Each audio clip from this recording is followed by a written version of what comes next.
Hey guys, welcome back to Tom Spark Reviews. Today, as you saw from the thumbnail, I'm going to be talking about what I've learned from doing VPN reviews for 8 years. There were some cons and some positives along the way, and I think this video will help you guys learn more about VPNs, more about my channel, and it could be pretty interesting because I'm going to lay it out there. Now guys, I have been doing VPN reviews for 8 years. I first started on a website called best10vpn.com where I reviewed VPNs. I probably wrote a couple hundred articles informing people about VPNs, discussing tricks you can do with them and stuff like that. It was pretty hard to find success with this website because competing with other multi-million-dollar blogs like PC Mag and some of the other ones is extremely difficult. So eventually I moved on over to YouTube where I thought I could differentiate myself with good production quality, building a community and stuff like that. And so far it's worked pretty well. So the first thing I do want to talk about is fundamentally VPN reviews are corrupt as an industry. Basically what it comes down to is that some of the biggest VPN review websites are actually owned and purchased openly by VPN companies. There are many examples of this, and most of the websites do have some kind of disclosure, but the disclosure isn't very open and transparent, and I guarantee almost 90% or even more of the viewers don't even realize that they're reading a review basically with total bias. Since a website is owned by a VPN, they're reading a review about. And not even like after those websites though, we have other websites that I think are owned by VPN companies but aren't properly disclosed. Maybe the VPN company has made some kind of shell company or some kind of creative legal foundation and are hiding it, and it would be hard to prove, especially even legally, that there is a company involved with the website. But I do fundamentally believe there are a handful of pretty big YouTube channels as well as websites that are owned by VPNs but not disclosed, which kind of does suck.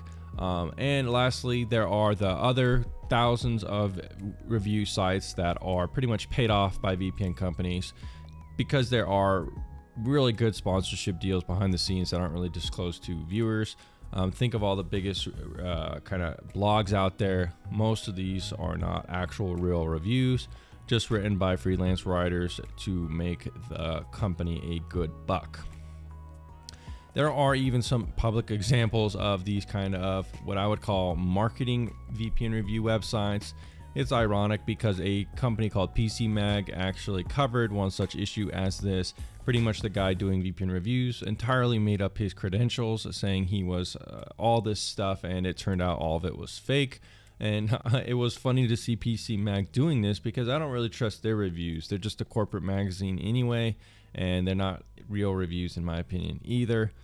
So there you go. That's one of the things. VPN reviews are pretty corrupt. Next thing I do want to discuss is something I've learned over the years is that no VPN is actually perfect in 2023. If someone is telling you a VPN is perfect and the only choice, then they're just biased and misleading you. Almost every single VPN nowadays has some con.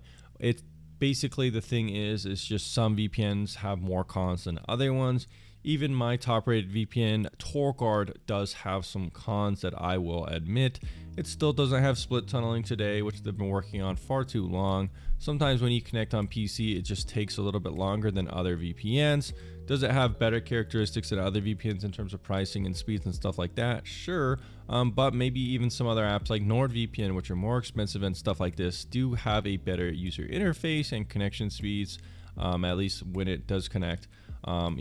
When you push connect, it will connect very quickly. With TorGuard, there's a slight delay. So there you go, $1 billion company. It feels a little more fluid, not very surprising. Just a good example of no VPN is perfect. And if someone telling you it is, then they just don't really know that much about VPNs. There's a good graph out there somewhere that explains the more you know about something, the less confident you are. And I think that's where I am at today in some ways.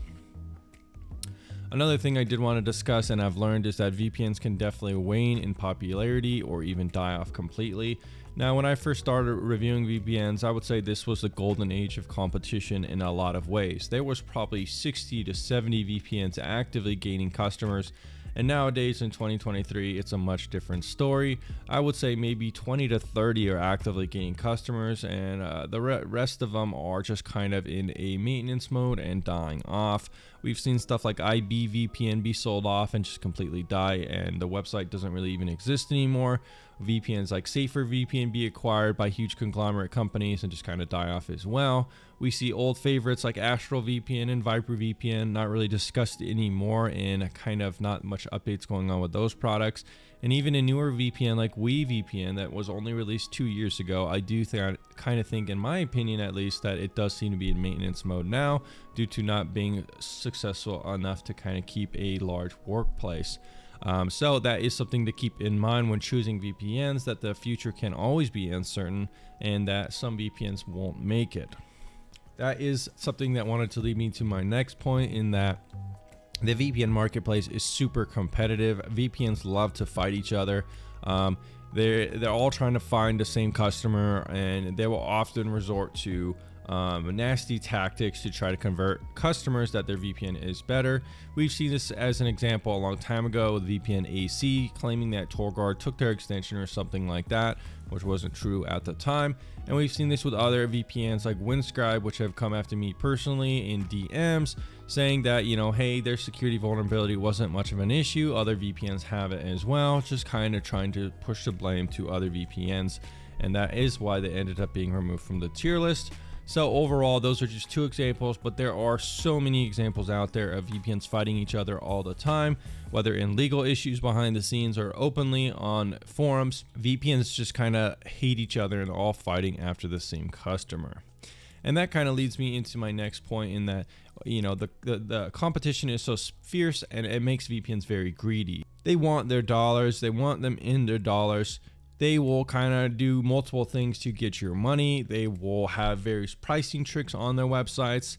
Now, there is some variability of how much VPNs do this specifically, but some VPNs are really bad about it. If you have a VPN that's really wanting your money, they will have countdown clock timers on their website, which basically means when you go to the website, it'll say, hey, this deal ends in 24 hours.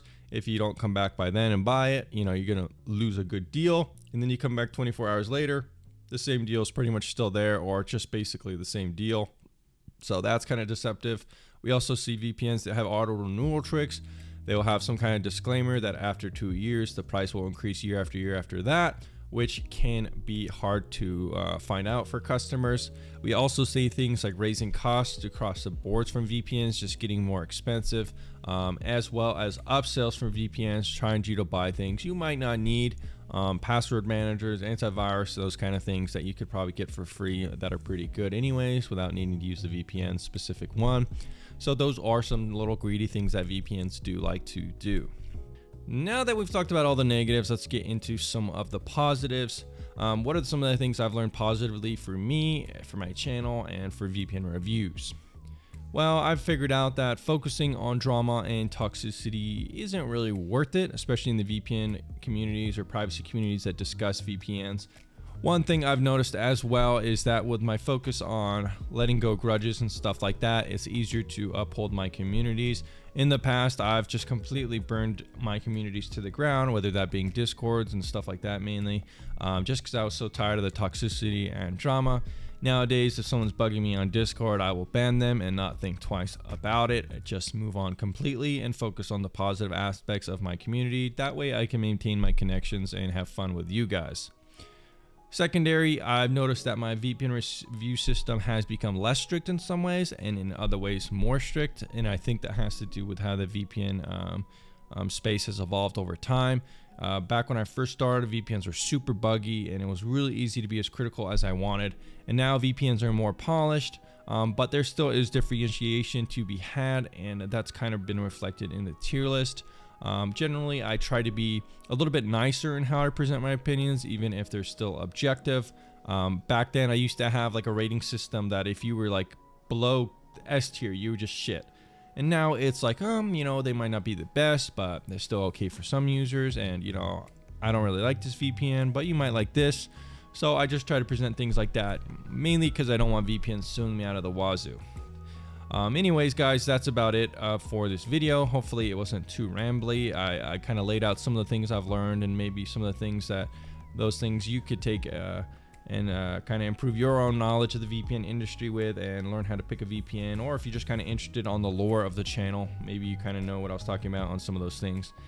Anyways, guys, thanks for checking out this one. Check out the tier list if you want to help support the channel or choose a VPN, and I'll see you again very soon.